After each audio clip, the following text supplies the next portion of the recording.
ہم رائمنڈ میں پڑھتے تھے نا تو پکانا ہمارے ذمے ہوتا تھا، تو ہمیں پتا کہ پکاتے ہوئے کیا گزرتی. جب 2,000 آدمی کی روٹی ہم پکاتے تھے، 5 بوری آٹا گوندا ہے ہاتھوں سے، اور 10 من کھڑے ہو کے روٹی لگائی ہے. سخت سردی میں بھی، سخت گرمی میں بھی. سردی میں جب رات کو آٹا گونتے تھے ہم تو ہمارے ہاتھ ایسے اکڑ، تم تو سردی دیکھتے ہی نہیں ہو، ہاتھ ایسے اکڑ جاتے تھے. اور صبح 4 بجے اٹھ کے روٹی پکانا شروع کرتے تھے. 2,000 آدمی کی روٹی پکانی ہوتی تھی. تو اب کوئی آ کر کہتے انہیں کچی روٹی پکائی، تو جی دادا ایک تھپڑ اس کے منہ پہ مارے کہ 4 بجے کے ہم اٹھے ہوئے ہیں، پکا پکا برا حشر ہو گیا. کہتے کچی پکائی. بھائی صبر کر کے چپ کر کے کھا جا. مولانا الیاس صاحب رحمۃ اللہ علیہ ایک اپنے مرید کے گھر گئے تو اس نے کھیر بنا کر پیش کی. اچھا، نمک اور چینی ایک جیسے ہوتے ہیں. وہ دیہاتی عورت سمجھ نہ سکی، چینی کے بجائے نمک ڈال دیا. تو انہوں نے جا سب سے پہلے مولانا الیاس صاحب کے سامنے کھیر رکھی. تو آپ نے جو چکھی تو وہ تو تھی کڑوی. کہنے کہ بھائی واہ واہ واہ واہ واہ واہ، بڑی مزے کی کھیر، ساری لے میں اکیلا کھاؤں گا، کسی کو نہیں کھانے دوں گا. ساری کھیر کھا گیا اس پر پردہ ڈالنے کے لیے. وہ تو جب انہوں نے کہا مولانا الیاس کا بچا ہوا تھوڑا سا میں جب چکھا تو کڑوا تھا. ہائے مر گئی، یہ تو سارا نمک ڈالا ہوا تھا. ایک دفعہ ہماری جماعت چنیوٹ میں تھی تو ہمارے ساتھیوں نے چائے بنائی تو وہ اندھیرا سا تھا تو چینی کے بجائے نمک ڈال دیا اور دسترخوان پہ لے آئے. سب پی رہے. واللہ میں آنکھوں سے دیکھا بتا رہا ہوں، مولانا الیاس کا تو سنا بتا رہا ہوں، کسی ایک نے نہیں کہا کہ یہ کڑوی ہے. چپ کر کے پی رہے، چپ کر کے پی رہے، کسی ایک نے نہیں کہا.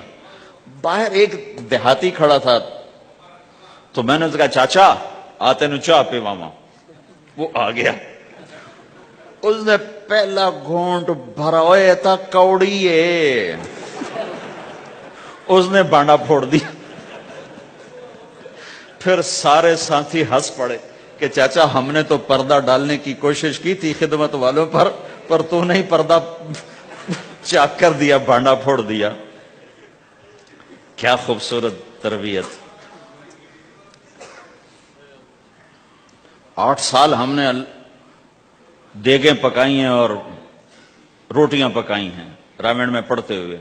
تو پکانے والا کتنا کھپتا ہے.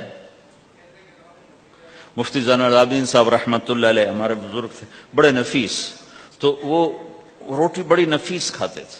تو ان کے لیے مجھے فرمایا روٹی تو بنا. اب میں ڈر رہا تھا کہ پتہ نہیں مفتی صاحب کو پسند نہ آئی تو کیا بنے گا. حوصلہ افزائی کتنی ضروری چیز. اب وہ میں روٹی ناشتے میں لا کے رکھی اور اللہ کا فضل، اب تو خیر بھول بھلائیاں ہو گیا ورنہ بہت نفیس روٹی میں بناتا تھا.